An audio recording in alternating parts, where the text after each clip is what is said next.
បងប្អូនបើសិនជាមានត្រូវក្រហមមកដឹងថាចង់ធ្វើអីសាក់ធ្វើតាមវិធីខ្ញុំងាយងាយហើយទទួលបានជាតិឆ្ងាញ់ដើរបេះបន្លែសិនដោយសារតែមានបន្លែបងប្អូនអញ្ចឹងខ្ញុំដើរបេះមកលក់សម្រាប់ផ្ទាប់ជាមួយនឹងត្រីក្រហមអញ្ចឹងម្ហូបថ្ងៃហ្នឹងគឺត្រីក្រហមបំពងប្រៃផ្អែមខ្ញុំដាក់ឈ្មោះអញ្ចឹងមកដោយសារម្ហូបហ្នឹងគឺខ្ញុំច្នៃប្រឌិតខ្លួនឯងទេហើយធ្វើទៅទទួលបានរសជាតិឆ្ងាញ់ខ្លែមកក៏បានទទួលទានមួយបាយក៏បានបងប្អូនអាចហូបមួយបាយក៏បានអញ្ចឹងមានជីស្លឹកម្លូយកទៅធ្វើម្លូហើយជាមួយនឹងដើមស្បៃរឿងមកឲ្យស្បៃរឿងយើងយកធ្វើម្លូអូហើយនឹងជាមួយនឹងសាឡាដខ្ញុំមានដាំអញ្ចឹងណានិយាយទៅខ្ញុំចេះតែដាំព្រោះចោលទេហើយយើងបានហូបមួយឆ្នាំទៅមួយឆ្នាំដូចជីស្លឹកម្លូដូចអីអញ្ចឹងហើយដូចសាឡាដនេះគឺខ្ញុំព្រោះបដោះកូនចោលអញ្ចឹងទៅក៏ដោះបងប្អូនឃើញឬរៀងនៅជាមួយវាអត់សូវចាក់ជ្រៅដោយសារយើងចេះតែបដោះចោលទៅក៏ដោះទៅបានហូបអញ្ចឹងណាបងប្អូនអញ្ចឹងបងប្អូនបើសិនជាមានដីសតនៅអីចេះតែព្រោះគ្រាប់តំណាំអីជីពេលកប៉ុបអីគៀនផ្ទះទៅក៏លោកបានដោះតមកពេលដូចខ្ញុំនេះទិញតែសក់ទេទិញតែសក់គេតែប៉ុណ្ណឹងគឺយើងមានបន្លែធម្មជាតិហូបខ្លួនឯងអញ្ចឹងទៅយើងក៏រៀបចំចាប់ផ្ដើម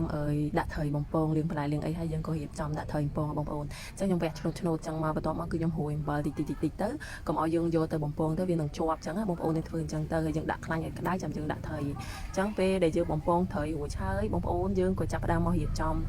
ធ្វើគ្រឿងហូបថ្ងៃហ្នឹងគឺមានឈ្មោះថាត្រីបំពងប្រៃផ្អែមត្រូវអត់បងប្អូនអញ្ចឹងក៏យើងរៀបចំមកធ្វើគ្រឿងដើម្បីឲ្យត្រីហ្នឹងទទួលបានរសជាតិប្រៃផ្អែមប្រមូលហ្នឹងងាយបងប្អូនដំបូងឡើយគឺខ្ញុំមកបុកជាមួយនឹងម្ទេសខ្ទឹមឲ្យម៉ត់បន្ទាប់មកដាក់ខ្ទះខ្លាញ់ហើយខ្ញុំដាក់ខ្ទឹមដែលយើងបុកម៉ត់មិញហ្នឹងខ្ទឹមហើយម្ទេសបុកម៉ត់ដាក់លីងឲ្យក្តៅអញ្ចឹងមកលីងជាមួយប្រេងឆាយក្តៅបន្ទាប់មកដាក់ស្ករដាក់ទឹកត្រីដាក់ប្រេងខ្យងប៊ីចេងអីបងប្អូនហូបប៊ីចេងដាក់ប៊ីចេងទៅដាក់ទឹកបន្តិចមកបន្ទាប់មកយើងកូរឲ្យសព្វហើយយើងភ្លក់រសជាតិប្រៃផ្អែមល្មមដែលយើងចង់បានហើយបន្ទាប់មកក៏យើងដាក់ត្រីដែលយើងបំពងរួចហ្នឹងចូលទៅបងប្អូនហើយយើងនឹងយើងលបឡាយជាមួយត្រីឲ្យចូលជាតិមកលបឡាយមើលលាយស្មងឲ្យខ្ញុំ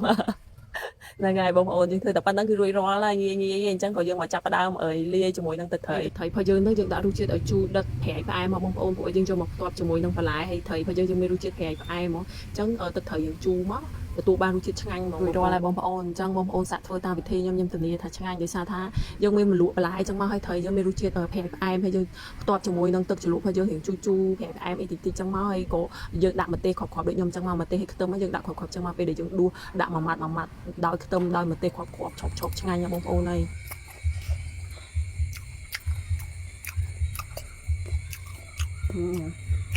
ឆ្ងាញ់បងប្អូនដោយម្ទេសដោយខ្ទឹមគ្រាប់អញ្ចឹងមកឆ្ងាញ់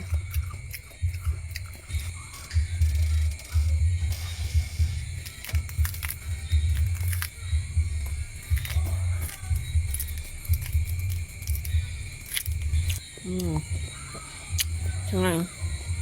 ដាក់ម៉ាត់ទៀតសិនដាក់ម្ទេសដាក់ខ្ទឹមឆ្ងាញ់ណាបងប្អូនបើមិនជឿសាក់ធ្វើតាមខ្ញុំនេះផ្ទាប់បន្លែចឹងមកឆ្ងាញ់